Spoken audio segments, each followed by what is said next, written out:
ಒಂದು ಜೀವನದಲ್ಲಿ ಅಪ್ಪ ಮಕ್ಕಳು ಎಲ್ಲ ಯಾರೇ ಇದ್ರು ಏನೇ ಮಾಡಿದ್ರು ಒಂದು ಸುಖ ಅನುಬಂಧ ಆ ಟೈಮಲ್ಲಿ ಮಾತ್ರ ಅಪ್ಪ ಅಮ್ಮ ತಂದೆ ತಾಯಿ ಎಲ್ಲ ಅಭಿಮಾನಿ ಇರ್ತಾರೆ.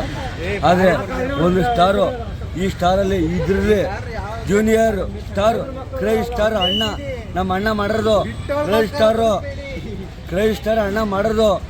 ಅದರಲ್ಲಿ ನನ್ನ ನಿಜ ಜೀವನ ಹೇಳ್ತಿರೋದು. ಆ ಜೀವನದಲ್ಲಿ ನೋಡ್ಕೊಂಡು ಎಲ್ಲ ನೋಡ್ಕೊಳ್ರಿ, ಒಂದೇ ಮಾತು ಹೇಳ್ತಿರೋದು. ಸಖತ್ತಾಗಿದೆ ಸಿನಿಮಾ ಹಾಗಾದ್ರೆ. ಹಾಂ, ಸೂಪರು. ಅದು ಮನೆಗಳೆಲ್ಲ ಇಲ್ಲಿ 90 ಕ್ವಾರ್ಟ್ರು ಅಂತ ಎಲ್ಲ ಹೇಳ್ತಾರ. ಆ ಕ್ವಾರ್ಟ್ರಿಗೆ ನಾನು ಹೋಗಲ್ಲ, ಆ ಕ್ವಾರ್ಟ್ರೆಲ್ಲ ನಮ್ಗೆ ಬರಲ್ಲ. ಸಿನಿಮಾ ಮಾತ್ರ ಸೂಪರು. ಓಕೆ, ಬಗ್ಗೆ ಮಾತಾಡೋಂಗೇ ಇಲ್ಲ. Extraordinary cinema.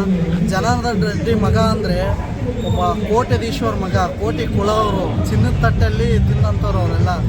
ಅಂಥ ಒಬ್ಬ ಮಗನ್ನ ತಗೊಂಡು ಬಂದು ಸಿನಿಮಾ ಹೇಗೆ ಇರುತ್ತೆ ಅಂದ್ಕೊಂಡು ಬಂದಿದೆ. ಸಿನಿಮಾ ಎಕ್ಸ್ಟ್ರಾಡಿನರಿ ಇದೆ. ಸಿನಿಮಾ ಬಗ್ಗೆ ಮಾತಾಡೋಂಗಿಲ್ಲ. Junior cinema. ಈ ಸಿನಿಮಾದಲ್ಲಿ ಒಂದೊಂದು ಕಳ್ಕೊಂಡ್ರೆ ಒಂದೊಂದು ಪಡ್ಕೋಬೇಕು. ಕಳ್ಕೊಂಡವ್ನ ನೋವು ಏನಂತ ನನಗೆ ಚೆನ್ನಾಗಿದೆ ಗೊತ್ತಿದೆ, ಕಳ್ಕೊಂಡಿರೋ ನೋವು ನನಗೂ ಇದೆ. ಬಟ್ ಏನಂದರೆ ಒಬ್ಬ ತಂದೆ ಪ್ರೀತಿ ಹೇಗಿರುತ್ತೆ ಅಂದರೆ, ನಿಜವಾಗ್ಲೂ ಒಬ್ಬ ಮಗಳಿಗೋಸ್ಕರ ಮಗಳನ್ನೇ ತ್ಯಾಗ ಮಾಡಿಬಿಡ್ತಾನೆ. ಅಂದರೆ ಬೇರೆಯವ್ರಿಗೆ ಅವ್ರ ಮಗಳು ಚೆನ್ನಾಗಿಲ್ಲ ಅನ್ನೋ ಉದ್ದೇಶ.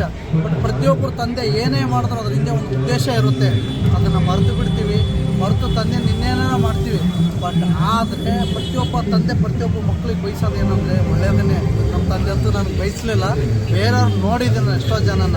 ಬಟ್ ಆದರೆ ಈ ಸಿನಿಮಾ ಬಗ್ಗೆ ಅರ್ಥ ಮಾಡ್ಕೊಳ್ಬೇಕಾಗಿದೆ ಏನಂದರೆ, ಎಷ್ಟೋ ಜನ ಹಳ್ಳಿಲಿ ಹುಟ್ಟಿ ಇವತ್ತು ದುಬೈಯಲ್ಲಿ, ಫಾರಿನಲ್ಲಿ ಎಲ್ಲೆಲ್ಲೋ ಏನೇನೋ ಇಂಪ್ರೂವ್ಮೆಂಟ್ ಮಾಡ್ತಿದ್ದಾರೆ. ಬಟ್ ಹಳ್ಳಿ ನೇಚರ್ನ ತುಂಬ ಜನ ಮರ್ತೋಗ್ಬಿಟ್ಟಿದ್ದಾರೆ. ಹಳ್ಳಿ ಜೀವನ ನಮಗೆ ಇವತ್ತು ನಾನೊಬ್ಬ ರೈತನ ಮಗ ಆಗಿದ್ರೆ ಅಂತ ಹೇಳ್ತಾ ಇದ್ದೀನಿ, ರೈತನ ಮಗ ಆಗಿದ್ರೆ ಅಂತ ಹೇಳ್ತಾ ಇದ್ದೀನಿ. ಯಾಕೆ ಅಂದರೆ ನಾವು ಅಷ್ಟು ಹಳ್ಳಿ, ನಾವು ಹುಟ್ಟಿರೋ ಜಾಗ, ನಾವು ಹುಟ್ಟಿರೋ ಊರನ್ನು ಯಾವತ್ತೂ ಮರಿಬಾರ್ದು.